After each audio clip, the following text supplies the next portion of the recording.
আসসালামু আলাইকুম। আজকে তোমাদেরকে এরকম একটা চুলা বানিয়ে দেখাবো। শুরু থেকে শেষ পর্যন্ত আমি এখানে একটু মাটি নিয়েছি। মাটিটা আমি এভাবে চ্যাপ্টা করে এভাবে চৌকা করে নিয়েছি। এই যে দেখো, মাটিটা এভাবে নিয়েছি আমি। এখন এটার উপরে এরকম পাতলা করে বেলে আর এক টুকরো মাটি নেবে। এইভাবে তোমরা আমার শুরু থেকে শেষ পর্যন্ত ভিডিওটা দেখবে একদম সহজভাবে তোমরা এভাবে সুন্দর সুন্দর চুলা বানাতে পারবে। এই যে এভাবে আমি নিয়েছি।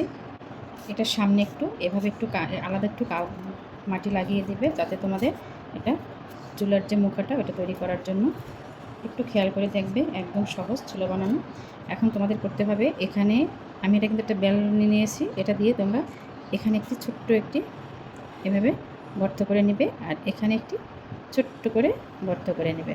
আর তোমাদেরকে বলে দিচ্ছি, এইখানে যে আলাদা যে মাটির টুকরোটা দিয়েছি, এটা দিয়েছি তোমাদের পরবর্তীতে ডিজাইন করার জন্য।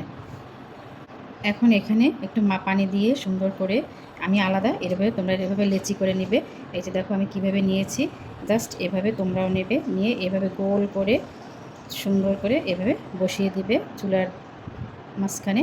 এভাবে দুইটা চুলাই গোল করে এভাবে বসিয়ে দিবে।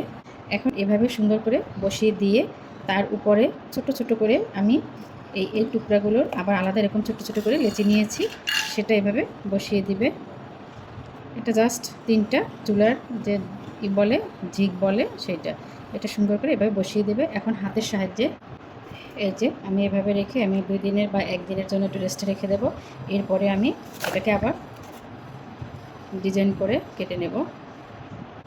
2 দিন পরে এটাকে আমি সুন্দর করে এই সাইড থেকে এটাকে আমি এভাবে সুন্দর করে এভাবে কেটে কেটে ডিজাইন করে নেব।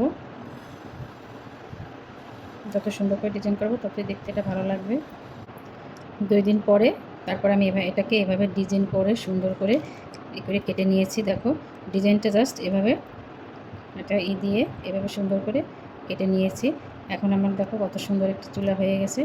দেখো বানানোটা একদম সহজ না, তোমরা একটু খেয়াল করলেই কিন্তু একদম সহজ। এবং এভাবে চুলা তোমরা ছোটো ছোটো মিনি চুলা বানিয়ে রান্নাঘরে রেখে দিতে পারো। এই হয়েছে আজকে আমার 2 চুলা। কেমন হয়েছে অবশ্যই জানাবে তোমরা। আর এভাবে নতুন নতুন ভিডিও পেতে হলে আমাদের লং ভিডিও দেখবে, এবং আশা করি এটা দিয়ে তোমরা অনেক উপকৃত হবে। এই হয়েছে আজকে আমার সেই ছোট্ট মিনি চুলা 2 চুলা। কেমন হয়েছে অবশ্যই জানাবে। আল্লাহ হাফেজ।